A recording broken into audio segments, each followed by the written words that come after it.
name is Matthew Walker. I am a professor of neuroscience and psychology at the University of California, Berkeley, and I am the author of the book, Why We Sleep. What are things that we can all do tonight and in the future to start getting better sleep?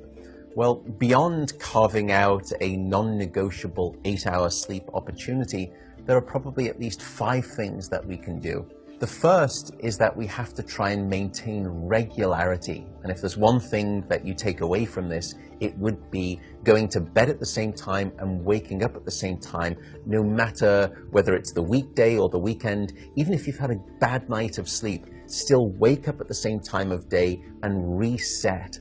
The second thing is that we are a dark-deprived society in this modern era. And we need darkness in the evening to allow the release of a hormone called melatonin. And melatonin helps the healthy timing of our sleep. So try to dim down half the lights in your home in the hour before bed. Stay away from screens, especially those LED screens. They emit blue light that actually puts the brakes on melatonin. And those blue light emitting devices fool your brain into thinking that it's still daytime, even though it's nighttime and you want to get to sleep. The third key ingredient is to keep it cool. Many of us actually have a bedroom that's too warm in terms of temperature. So an optimal temperature is about 68 degrees Fahrenheit or about 18.5 degrees Celsius.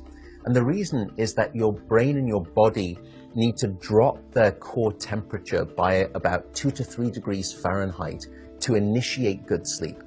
And that's the reason that you will always find it easier to fall asleep in a room that's too cold than too hot. So having a cool room actually takes your brain and body in the right temperature direction to get good sleep. The fourth critical factor is actually avoiding alcohol and caffeine. Unfortunately, this makes me deeply unpopular, but alcohol is perhaps the most misunderstood drug when it comes to sleep. People think that it helps them fall asleep. That's not actually true. Alcohol is a class of drugs that we call the sedatives. And what you're doing is just knocking your brain out. You're not putting it into natural sleep. We also know that alcohol will fragment your sleep, so you'll wake up many more times throughout the night. And alcohol is also a very potent chemical for blocking your dream sleep or your rapid eye movement sleep. Caffeine is also a problem. Many of us know that caffeine can keep us awake. It's an alerting chemical. It's a stimulant in terms of a class of drugs. But few people know that even if you can have a cup of coffee after dinner and you fall asleep fine and maybe you stay asleep, the depth of the deep sleep that you have when there is caffeine within your brain isn't as deep as when you have abstained from that cup of coffee after dinner. So as a consequence, you wake up the next morning, you feel unrefreshed, and you don't remember waking up or having a difficult time falling asleep, but now you find yourself reaching for 2 or 3 cups of coffee in the morning, and you develop this dependency, this addiction cycle. The fifth and final tip for better sleep is to not stay in bed awake. So if you haven't fallen asleep within 20 or so minutes, or you've woken up and you're finding it difficult to fall back asleep, don't stay in bed awake. The reason is that your brain very quickly starts to learn the association between your bed being about the place that you're awake rather than your bed being about sleep. So the advice is to get up, go to another room, and in dim light, just read a book. No screens, no email checking, no food. And only when you feel sleepy should you return to bed.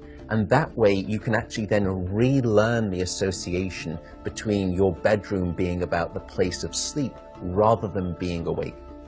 I should also note that some people don't like the idea of getting up and going out to a different room if it's dark and they're warm in bed. An alternative is actually meditation.